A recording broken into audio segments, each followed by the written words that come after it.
this might be a leading question that builds upon what you're just saying, but I'm curious, of all the companies that you've worked with, of all the companies that you've worked at as well, which ones have implemented this ideology of continuous improvement the best? And, what made them so incredibly successful and different than all the rest? Oh boy, that is a tough question.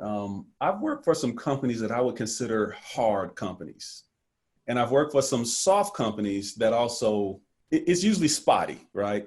Some companies are like, we are extremely cost sensitive and we're going to drive to the bottom costs, as well as we can, right? And in every conversation, every day, every metric, there's a cost element and they're driving hard against that, right? Some companies are like, hey, we're an extremely sensitive quality company. We've had some dings in the past and we're not going to have that again. And they drive hard for quality, right? It's even hard to do a cost savings project because it's going to affect quality. We can't do it, right? So in that sense, there is a CI culture there. What's typically missing is the connection with, as a company overall, what are we trying to accomplish? What's going to bring the most value to the customer? Let's focus on the critical few, and then let's deploy our limited CI resources. Remember I said, you got to set a budget for CI. That's a limited budget. Let's deploy those limited resources toward that.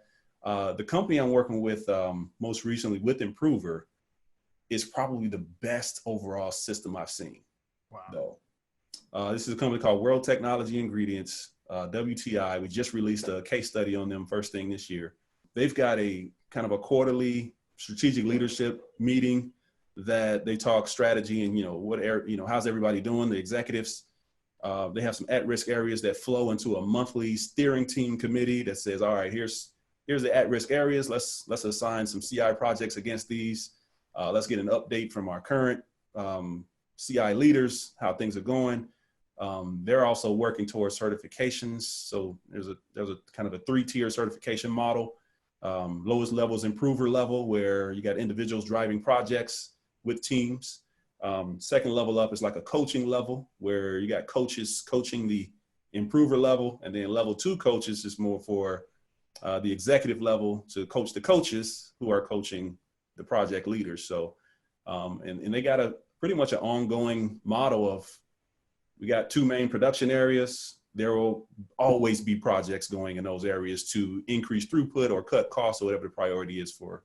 And then they break that down further into, if it's increasing throughput, what's the number one thing hindering throughput right now? This is what the team is focused on. We're going to go on a week-to-week cadence to figure out what we could be doing between meetings to drive improvement. And then the executives actually go out and do Gemba walks. And during those Gemba walks, they're having the conversation of what did you do today to drive improvement? How did it go? So it gets down to a daily level where leadership is engaging with the shop floor to really check in on the progress of those projects and just make sure they're closing the gap. So that's awesome. So what I hear is like, it becomes part of the daily culture. It's not just a, once a week or once a month type of thing. It's every single day.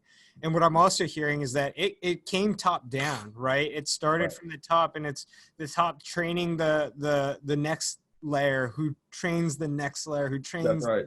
the layer. The tricky thing about it was there's 3 layers, right? The improver level, coach 1 level, level 1 coach, and level 2 coach. In order to become a level 2 coach, you first got to become an improver level. So executives have to lead projects first, and then sort of work their way up the pyramid, and then they bring their people up the pyramid as well after them. So